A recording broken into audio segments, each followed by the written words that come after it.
It's still very early days. We're still trying to figure out how it even works, how big an impact is it going to have on the economy. Some people are thinking, oh, this thing is going to get super intelligent and, that's going to control humans and we'll all be like animals in pens. In 100 years or something. I mean, no one's saying never say never with human beings in the long-term future. But that Europe is, I think, taking too early, wading into the regulation too early. Technology can bring that is potentially solves a lot of problems. In the next 2 years, with AI being able to be agent, instead of just talking to it and telling you what's happening in the world, personalized medicine in a way that we've kind of been a dream forever. But humans suck as drivers; they're horrible drivers, and the machines are essentially now going to be able to drive.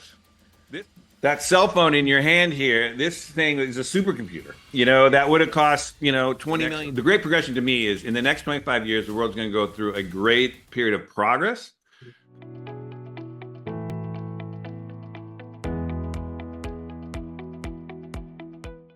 Welcome to the latest episode of Disrupting AI Experts Insights. Today, we explore how AI is changing industries from education to healthcare and what the next 25 years could look like. Our guest, AI journalist Peter Leyden, shares his thought on AI's potential, its challenges, and how leaders can navigate this transformative era. Let's get Starting from your started. background, in the 24 US elections, AI was anticipated to be the disruptive force, while it didn't significantly sway the election's outcome. So it did deepen partisan divides and erode public trust in information sources. So how do you perceive AI's influence on political campaigns and voter behavior in this context? Well, first of all, AI, from the practical point of view, it really is only entered the world essentially of everybody. It's now been almost exactly 2 years ago. ChatGPT 3.5 basically came out in November of 22. And really even it took into the early part of 23 for people to, with ChatGPT 4.0, basically the people kind of like, oh my God, this is a big deal. So we're really at the very beginning period here, I would say, of what's going on, how does it work, how do people manipulate it? So I would actually say that this election cycle that we just had in the United States here, it just came to a head here. It really wasn't mature enough to really make a big impact both on the campaigns or on really making an impact on the election itself one way or the other in terms of the actual use of it in terms of marketing and outreach and politicking and all kind of stuff. I do anticipate that will become much more in the fabric of how people campaign and how we do it. And I think it'll basically hit in the next 2 to 4 years. You'll be seeing it much more impact. Now, the one thing that's really fascinating, though, is even though people like myself sitting here in Silicon Valley, San Francisco, I'm surrounded by AI. I run like I say, a series called the AI Age Begins here in San Francisco. Seeing the potential of this positively, also seeing kind of the risks on too, although much more minimal than others might think. Yeah. It didn't actually enter the conversation in the United States presidential election here. I mean, I don't think it ever came up in a debate context or in anybody really stating strongly their own opinion one way or the other on it. Journalists didn't push it. Nobody really talked about it. And it was kind of astounding to me. Well, that's astounding is the wrong word. I mean, it is I was surprised by that because I actually thought the amount of attention that just the average public is now starting to put into this stuff, you'd think it would have permeated the politics. It didn't really. Now, again, I think that's partly because of it's still very early days. We're still trying to figure out how it even works, how big an impact is it going to have on the economy, how much of a difference it'll make, what are the positive potential of it really, realistically. And there's a lot of naysayers and all kinds of stuff going on. So I think that's, again, another example of it's just too early days for it to hit politics. It is actually hitting business and it is hitting other parts of society.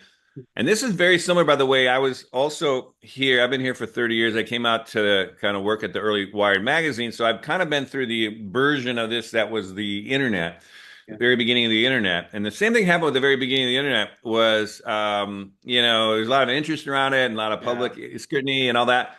And then businesses also were quick to adapt it and try new things, but it really didn't hit politics almost a decade later to really impact campaigns, Barack Obama's campaign and others that started to really use it more aggressively in the campaigns, or people talk about its impact in terms of policy. So there is this delay factor in politics to these new technologies. I've seen it before. Mhm. I think we're seeing it again with AI. Yeah, makes sense because it's a very nascent stage, right? We all are practicing it one way or other. And yeah, I agree with that. Politicals need more time to get into it. So political campaigns have increasingly utilized AI for targeted advertising, voter sentiment analysis, and strategic decision making. So what are the ethical considerations and potential risks associated with this using AI for, political campaigns? Well, you're talking to a guy who's more categorized as a very bullish on AI, very positive about its potential, tends to focus on the positive possibilities of it and why we should do it. And less, although I acknowledge there's risk and there are issues to be dealt with, I'm not one of those that's really harping on them. There's plenty of them. It seems to be a chorus of journalists and pundits and media Yeah. people and government people kind of scrutinizing it and saying, but what if this? What about that? What about this? What about that? Now, Mhm. again, I'm not saying that stuff that there aren't issues with it, Mhm. but I will say this, and I do a lot of public speaking around this, and I also do quite a bit of writing around this stuff. And again, I hold these gatherings of 300 people, tech experts from all over the region here, consistently in San Francisco. So my point of view is this: is every new general purpose technology comes with both positive possibilities and risk. And this is everything from, electricity when it first came, yes, it could light homes and it could light streets and it could power these new things called radios. But also, if you touch the wire, you're going to drop dead. So, you had to kind of deal with the issues. There were a lot of people at the time did not wanted to dismantle it, wanted to kind of, no, we can't develop this technology. But there's always a backlash of like, it's too Yeah. dangerous kind of stuff. But what we do as a society, the first rev is you basically see these issues, and what happens is you spend a lot of your innovate as a society. There's a lot of innovation going into what can we use it positively, light homes kind of thing. And then there's a lot of, but there is quite a bit of it. It's also directed to how do you mitigate the risk. Yeah. And there's businesses around that. There's ways to make money on that, all kinds of stuff. Again, we've seen it all the time with past general purpose technologies. So the way to think about this is we're in another one of those now. It's a super new technology in terms of open to everyone. Generative AI, you could think of as really open AI to everyone. We had AI before, but you needed be like Google. You needed a ton of resources. You needed top software engineers. You needed data scientists, and you needed a very targeted, specific thing you're going to work on. We're going to optimize AI for search.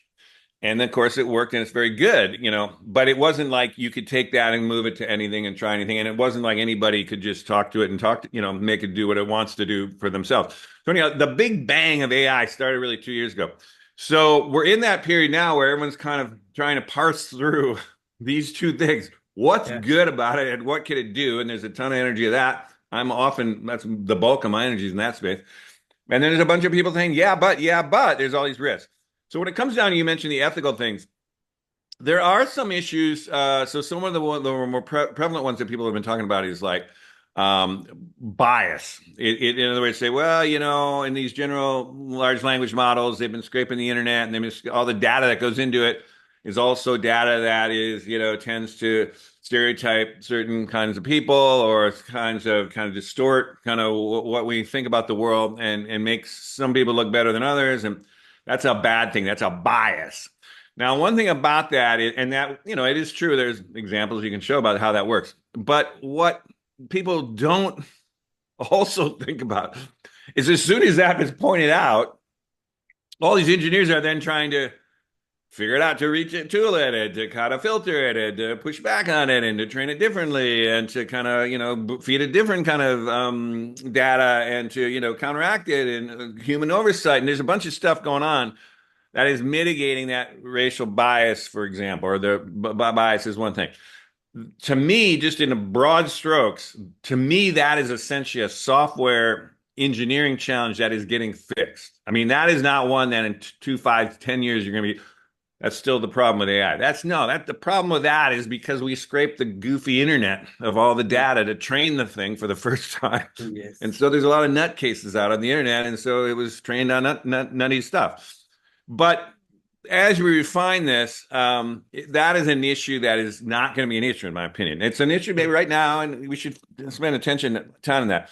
But when people get really upset about that's the long-term problem with AI, that's not the long-term problem with AI, in my opinion. And, and I'm up to my eyeballs in AI experts here in the Valley, and I spend a lot of time talking to them. So I'm kind of channeling not just me, but kind of what I'm hearing out there amongst all these characters.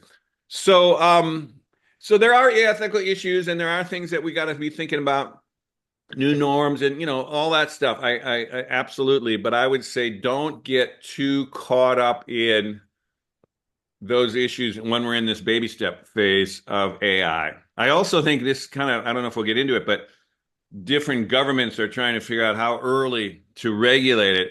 I think this is another caution I would say. Yeah. Is that we don't know what we don't know right now. I mean, we're trying to actually figure out what can it do, and at some level, when you're starting a new technology, you got to figure out how it works, how it's going to best used, where what doesn't seem to work, what kind of doesn't work, and then is after you realize, oh my God, it can do this and it's doing this, and oh my God, that thing is something we got to worry about. Then you regulate it. Then you say, well, now what? We got to deal with that. You can't do that, or blah blah blah. That's where regulation comes in. I would argue further down the line of a new technology's development. And so what's happening now, because of the conversations out there in the public about risk and all that kind of stuff, and that's not even the worst one. The one, some people are thinking, oh, this thing is going to get super intelligent, and that's going to control humans, and we'll all be like animals in pens, that like cattle or something. That's not happening. I'm telling you, the people I'm talking to, that, I mean, maybe in 100 years or something. I mean, no one's saying never say never with human beings in the long-term future, but that is not happening anytime soon here. So the question is, some of this is fearful and speculative, and other is, real, the bias stuff initially. But I think what you want to do is not get in too early and say, you can't do this, you can't do that, or no, you got to do that, you got to do that. And because that shuts down the space of innovation, of open-mindedness to what's happening. And I would just caution, since it's a global audience, I would argue that Europe is, I think, taking too early, wading into the regulation too early. Yeah. That has a secondary effect for your own AI industry. Then it starts to cripple it in terms of the global context, because you're constrained in ways that other regions aren't. And also the tech companies that are out there in the world doing what they want to do with this stuff, or, experimenting, they're going to root around that area. Now, it's not gotten to a crisis place yet in Europe, but they're kind of going down the wrong route, I would argue. Because the technology is out now, and we're going to figure it out, whether it's the U.S., whether it's China, whether it's where you are in the Middle East there. Different people in different contexts are going to basically use this to the way they can. So I'd be cautious about it. That doesn't mean you just free rein anything and anything goes. I'm not saying that so much, but I'm saying think about it as we're still in the experimental phase. Yes, of the course. the early days, and anyhow, that would be my thing about that. Don't get too now. Look at the risks. We can deal with the risks. Look at the possibilities, though, and I would argue far, far, far more possibilities with this technology than the issues that we're starting to see, the risk. So, of course, there are so much positives than negatives. So, how can one can escape, or you can say that get away with deep fakes and misinformation, disinformation? Again, these also have started with the help of AI. So, what do you say about that? Well, again, this is kind of early days, but here's actually one thing I've been thinking about here is, which is related here, so bear with me. But there was a big boom of or interest around blockchain, which kind of got into crypto, you could say. And there was a kind of a mini boom in this, but by no means, I don't know, let's say about 10 years ago or something it started. Maybe less than that even. But I was one of those that was cautious about how transformational that was going to be or how big a deal that was. And even from a risk investment point of view, I don't give investment advice much, but I say, look, I was cautious about that. I've been also cautious about other ones like the metaverse and stuff. Everyone's, the metaverse is the next great thing. It's like, I'm not a guy that just says everything that's going on out there in tech is good. To me, the key thing is what is it that technology can bring that is potentially solves a lot of problems or solves new problems or is new ways to solve old problems or has some kind of transformational capability in it. Okay. There is absolutely no doubt that AI is one of those. There was also absolutely no doubt that the internet was that one. There was a caution on blockchain. Okay, I get what it's doing to that, but I wasn't that excited by it. I didn't, I was tracking it, but I wasn't a big on it. Now, here's how it hooks back up to your conversation here. What's interesting is one of the things about blockchain it does is actually can definitively say who did what where, and kind of tracks reality in a way that you can't manipulate in a way that, one, kind of government repository could be manipulated from inside and no one to know. Anyhow, so blockchain is a thing that's a decentralized, ledger almost that kind of can keep what's real, what isn't real. So what I've been thinking about recently is maybe finally blockchain is crypto kind of worlds has found its reason to be, because I do think there's going to be this challenge you're saying through AI of what is real, what isn't real, who is real, literally the point of, it looks like, So real. Trump talking, but it turns out it's not Trump talking. And it's like, how do we know that? And so I don't know there's a lot of people thinking about this and trying to figure out how to verify that. But so there's ideas of, hey, what it has to have some official watermark. And, there's a bunch of ways that people are starting to think, okay, how do we do this? But in a bigger picture way, I'm kind of thinking, I'm wondering if, and again, this would get worked out in the next 5 years or something. Is there a way that there will be a kind of fine blockchain? It'll kind of be, it's like, if you want to know whether that's the real person, boom, you just check the blockchain. Yeah, it is him. Okay, boom, whatever. It's like, there might be some version of it like that. I don't know enough about it to kind of get more beyond that, but I was saying, think about in that kind of bigger way that there will be systems built to deal with that problem, because that problem is a problem. You got to know what's real and what's not real. I mean, that is just the thing. But everyone gets that's a problem, and everyone understands we got to solve that. And not many people want to live in a world that doesn't have that solved. So I would say, and there are many ways to solve it, I think, different ways. I gave you even just two of them right there. So I think that is probably what to look for in a way that, and what's happened in the United States here, this last election, just a week ago from where we're recording this, it looks like with the Trump administration coming in, that there will be more of a hands-off attitude towards regulation on AI, but also probably on crypto too, and a more embrace of that. So there might be more room to maneuver for those two worlds to get more entangled, synergistic, kind of complementary, however you want to think about it. I see. Makes sense. So beyond politics, AI holds significant promise to enhance fields like healthcare, education, and the economy. So what opportunities do you see for AI to drive positive changes across these sectors, and how we can navigate potential challenges? Well, there's a variety of, again, I do a lot of public speaking. I'll do like an hour-long keynote to kick off a conference, and I do these slides to kind of do that. I've literally been on the road. I've probably done 20 of them this year, and I just came off the road of doing half a dozen of them this fall. So let me just give you quickly how I talk about it to audiences and I'll give you three quick examples. Well, I'll give you four quick examples. And try to be quick. But one thing is what's going to happen here is in the next 2 years, with AI being able to be agents, instead of just talking to it and telling you what's happening in the world or some idea of a field, it's going to be able to go out and do stuff for you. In other words, book an airline ticket or set up a meeting for you. And anyhow, there's all over that. That's within reach. There's a bunch of startups working on that. So what you're going to have is everyone's going to have all knowledge workers, at the very least, knowledge workers, but basically anyone you could say, but they're all going to have executive assistants. And, which are going to be roughly comparable to what human executive assistants are. That by any means is going to boost productivity of these knowledge workers. I've started 3 of my own startups. The first hire I do is always an executive assistant who can basically make me twice as productive because I don't have to like be answering all the email and figuring out all the, calendar my next meetings and, figure out the flights and all that stuff. Somebody solves that. Oh, so I can do other stuff. Everybody's going to have that. So that's a big boost. It's going to boost productivity. And then it starts to be, I've even been talking to economists is like, if you boost the productivity like that, that's going to boost the growth rates. It's going to more prosperity, more kind of wealth, more higher wages. I mean, a bunch of stuff comes out of higher productivity rates. So that is a very big deal, but also could impact literally everybody, many people listening to this thing right now. Second thing is if you can basically do an executive assistant, you can kind of do an individual tutor. So there's going to probably be I would call it a revolution in the near term here around education, particularly how we raise K through 12, the kindergarten through high school, but even higher education too.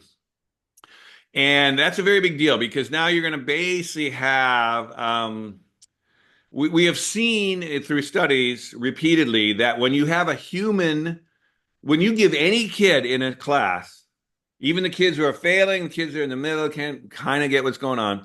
But basically, you take any kid in the class and you give them a human tutor, and they can put that kid up into the top 5% of the class. This has been proven with human tutors over and over again. Mm-hmm. It kind of makes sense when you think about it. You just have one person trained on that kid. They're going to figure out how to get the kid in the top of the class. Everybody's going to have that in a virtual way. Now, that doesn't mean humans, we're not going to need human teachers. Of course, we're going to need them. There's many things human teachers do beyond that, but we are going to have that teaching assistant, let's say, 30 of them. And let's be a class of 30, one teacher, they're going to have 30 teaching assistants or individual tutors helping those kids along. It's really a game changer in a big way, and it accelerates learning in ways that I think we're just starting to think through, and also implications on education systems. So anyhow, that's a positive thing. Third positive thing I would say is the same kind of way to think about medicine. You mentioned medicine and health. Yeah.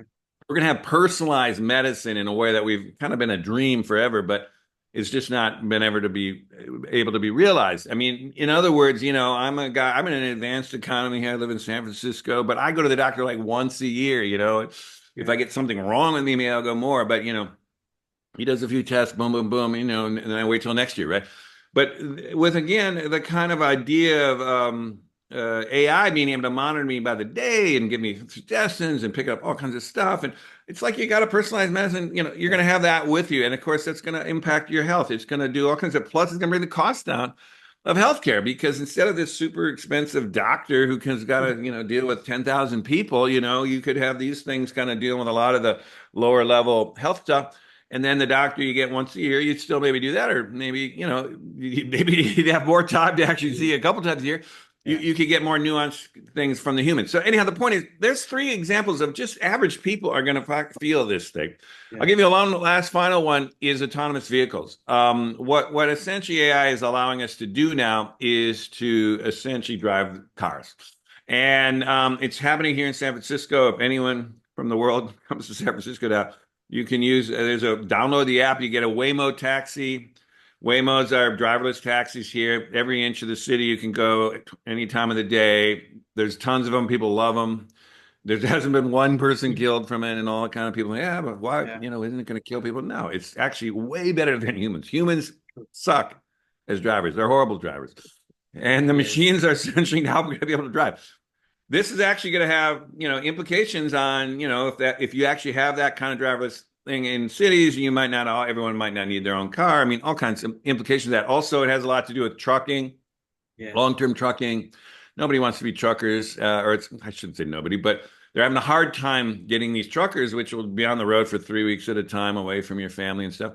So now they're thinking, hey, well, maybe these things will actually be able to drive the long haul track, and then a human will jump in and navigate the crazy streets or something and get to the store. So anyhow, there's all kinds of ways that this AI is going to impact daily life in ways that is going to affect us and affect average people. This is not a minor thing. It's not like, it'll solve this little part of your life. It's going to impact many things, which is why it's such a big deal. And that's what I'm talking about. Now, again, and when you look at that, positive, I mean, again, I can go 10 other things, that's going to happen. But let's just say, just take those ones.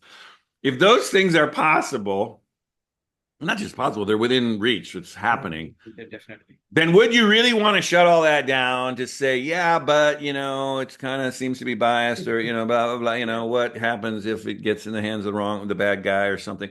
I mean, those are legit issues, but they're issues that can be dealt with in the interest of letting these other things flourish and be realized. By the way, this is another thing. It's not an advanced economy thing.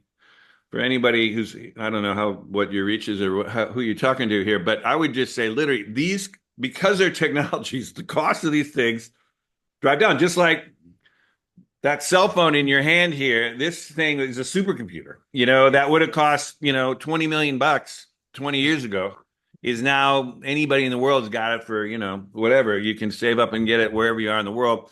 The same thing's happening. This AI is not some elite thing. It's going to be a cabal of folks. By the way, rich people have always had tutors. They've always had executive assistants. They've always had chauffeurs running around with cars. Yeah. It's not going to actually pay. It's not a big deal. The rich people's lives aren't going to actually change it much. But what's going to change actually is that everybody is going to have these things as they drive down the cost curve and then get availability to anyone. And so that's what's kind of just really exciting about this technology is it really has the potential to impact the world in fundamental ways, but also ubiquitously. When I talk about AI and over the next 25 years, it's going to be what I call ubiquitous, meaning AI will be empowering and involved with and enveloped in pretty much everything humans do. And I would argue for the better, giving us more time to do all kinds of human stuff that we want to do. And also, I think doing it in a way that is actually spreads this through the world in ways that everybody can partake of this revolution. It's not just an elite. It's not just advanced economies. It's going to be a thing that everybody's going to basically be able to enjoy. Now, hiccups, difficulties, challenges, crashes, things will happen, which happens in these things. I mean, I was around in the 90s when everyone was talking like this around the internet, and then, the dot-com crash, the whole thing crashed. But everyone said, oh, what happened to that internet thing? It's never going to, it's done. And it's like, I was saying, are you kidding? It's just like a hiccup. Yeah. It's a market crash because we got a little ahead of ourselves and exuberant. But what happened in the wake of that? That's when Google and Facebook and, all of them took off out of that. And then, here we are in the world today that you couldn't imagine. Here we are talking over the internet, over video for nothing. It's like, okay, that's pretty cool. Yeah. 25 years ago, if you would have said that, people thought you're nuts. I mean, literally, I was there at Wired Magazine. We were trying to explain to people, in 25, 30 years, it's going to be, you'll be able to talk to some guy on the other side of the planet, through video for nothing. Yes. And they're like, that's insane. That'll never happen, right? Yeah. And here we are. So I'm just saying the same thing's going to happen with AI. All right. Not exactly the same thing, but I mean, the same idea is the things we're talking about today are going to happen, and they're going to happen for everybody. Yes. And they're going to be better, I would argue, for everybody. So that's the way to kind of explain that. And like I say, if I do a lot of talking, I do a lot of speaking about this. I do a lot of writing, actually. I write a thing in Substack called The Great Progression. I'm writing a book now version of The Great Progression. That's my way of thinking. The Great Progression to me is in the next 25 years, the world's going to go through a great period of progress. Part of it's going to be driven by AI, but there's also clean technologies and other things happening alongside that.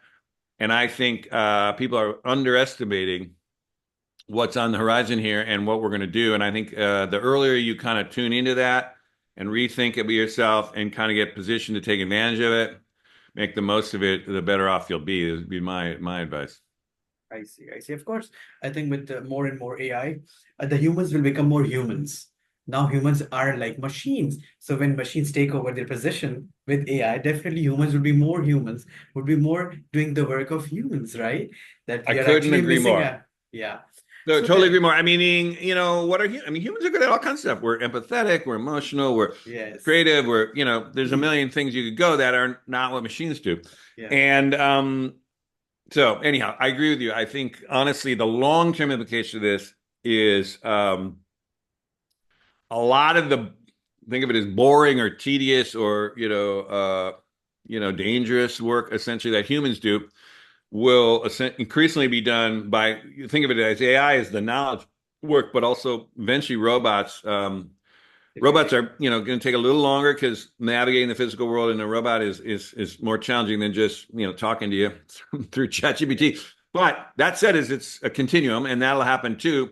And once that happens, yeah, a lot of the things that, honestly, I mean, again, a lot of changes are going to happen around how do people support themselves or how do societies operate when, a lot of these jobs go away. Anyhow, there's a bunch of ways that you got to think through those implications too, which we could also go into if we want to. But the point is, you're going to see a lot of what you're going to see in the next 25 years is going to be an interesting thing. Is like now that we have intelligent machines, the way to think of it is this: up until now, anything to do with intelligence had to have a human brain to it, even simple things. Intelligence meaning you could be able to sense the world around you that's changing, reason about what's probably going to happen, and then make decisions about what to do. That's intelligence, right? Or one version of intelligence.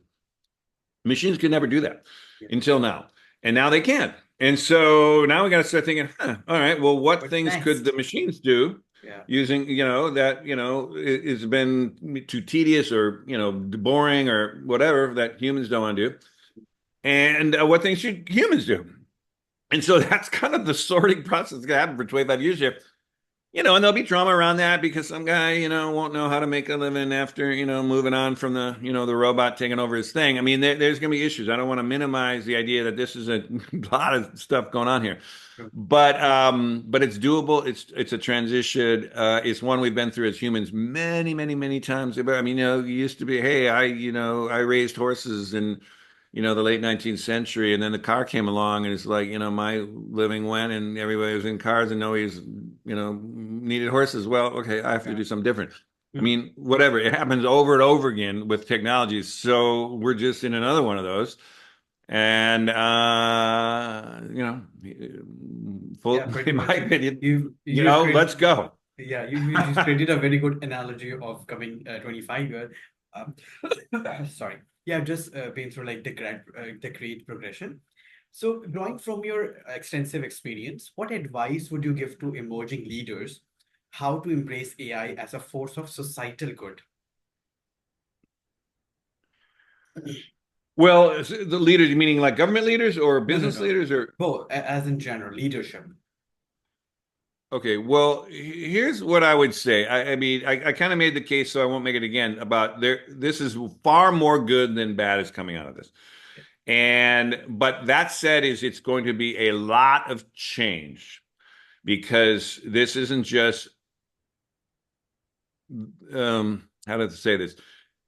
Every general purpose technology that comes, and there's not, by the way, historians of technology talk about maybe 25 game-changing technologies like the wheel and the printing press and electricity, and think the internet's one. So this is in that category, the AI. So the point is, but when you get to those general purpose technologies, they bring a lot of positive things for sure, but they just bring a lot of change because they can be applied in any direct. Why they call them general purpose technologies is it's not just one application. It's like you can apply them in a million ways. Yeah. So there's a lot of change ahead. So a lot of positive coming, but a lot of change ahead. And so this does require leadership in a way that other periods of time, you don't need that same level of leadership, meaning there will be people who will be really worried and freaked out.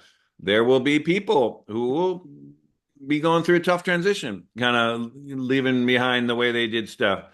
There will be whole industries that are going to shift. I mean, we don't even get into it, but if you're coming out of the Middle East, I think you said, oil and with clean energy, there's a big change happening in our fundamental energy sources. It's not exactly the AI thing, although AI is going to help with that transition. But the point is, these are the time where leadership really does matter to kind of give people the confidence that this is actually a good thing, that we actually have to go through it, that we can get through it, that ultimately we're totally up to the task of doing it. And but when we get there, it'll be better for you, for your kids, for your grandkids.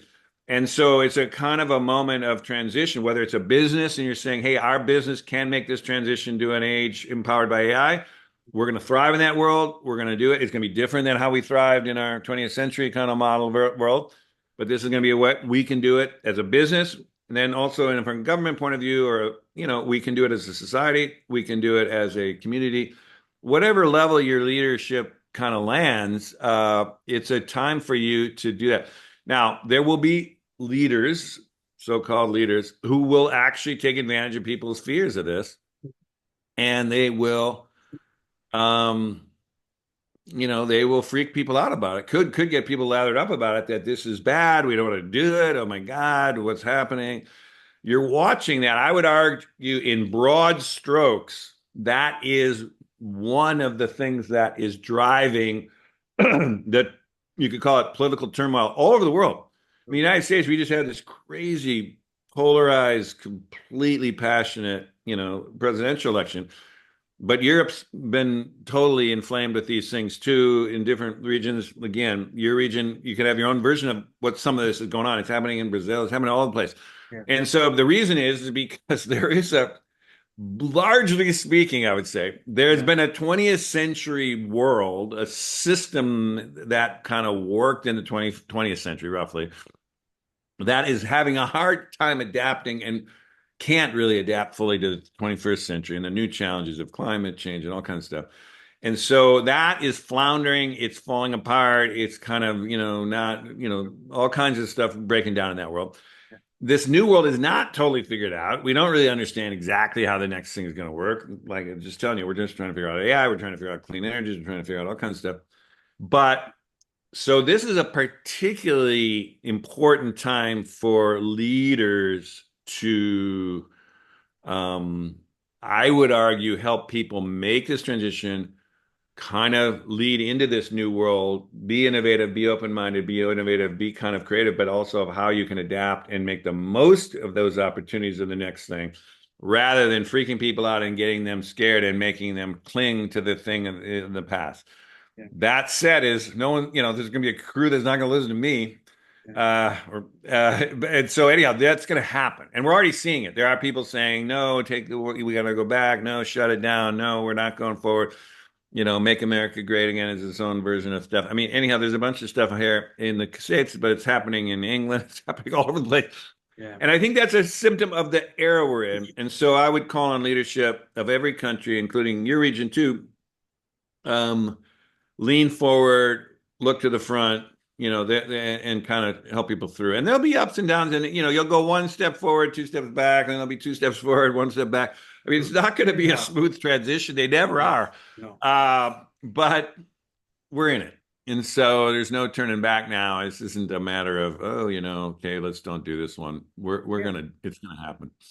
Yeah, definitely. I also believe that when you don't go with the time, or when you don't change with time, when you don't adapt to new changes, I'm sure your survival gets difficult. So definitely we have to embrace it. And the sooner we embrace AI, we'll definitely have a better or prosperous future anyway. So Agreed. Anything else that's from my side, anything you would like to say to our audience about the positive again?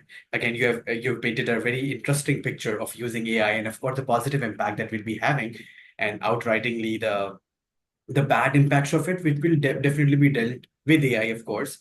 So anything you would like to say to our audience? Any message? Well, two things. We're early days.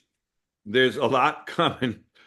And so one of the things I would, say, for example, I'm personally here at what kind of is ground zero. A lot of this AI here is in San Francisco, and I'm kind of based here, and that's what I do here. But I am trying to do several things. I'm trying to write consistently on a monthly basis on the different aspects of this through my, and maybe you could send the links to folks, but it'd be the Great Progression in Substack is one place. I am doing a book version of that through the years, okay. So eventually be called The Great Progression. And then ultimately I'm doing all these keynote talks called The Great Progression. So anyhow, it's a moving target. I'm one way you can track that and follow it and see it, because, in 6 months, I'll be talking about something totally different because I think it's moving so fast. Yeah. But so there's one thing about that, but I would just say, try to resist the fear. Humans are wired to be scared of stuff. I mean, basically just think about this. Since the time we kind of were like roaming the savannah, if you heard a rustle in the bush and the people that freaked out that it's a lion and started running immediately, those people lived. And the guy said, don't worry about that rustle. It's not going to work.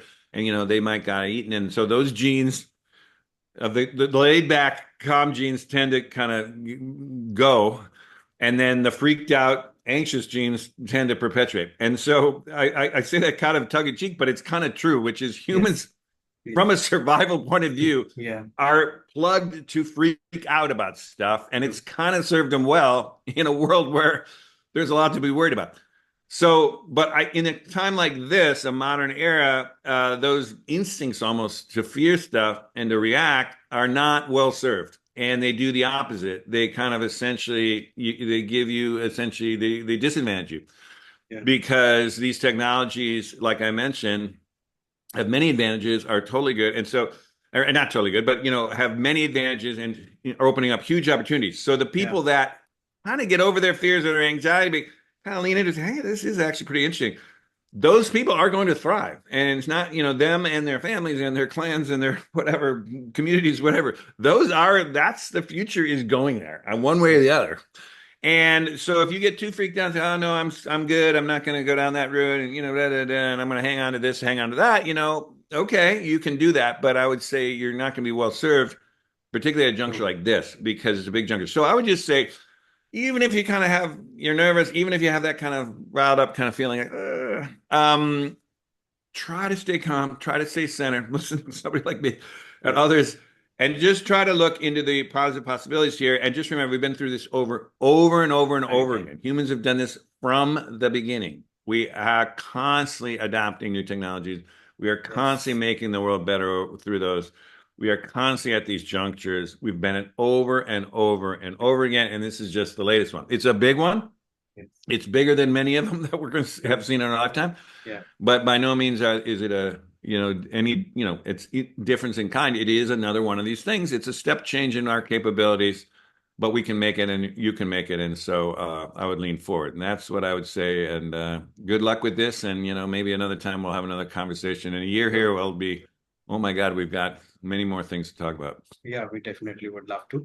Anyway, thank you so much, Mr. Peter, with us. You painted an amazing picture for AI and the future of AI, the great progression, the next 25 years.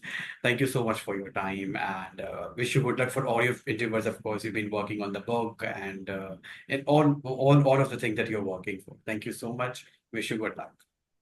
Okay, thank you. It was great to be here. Bye-bye.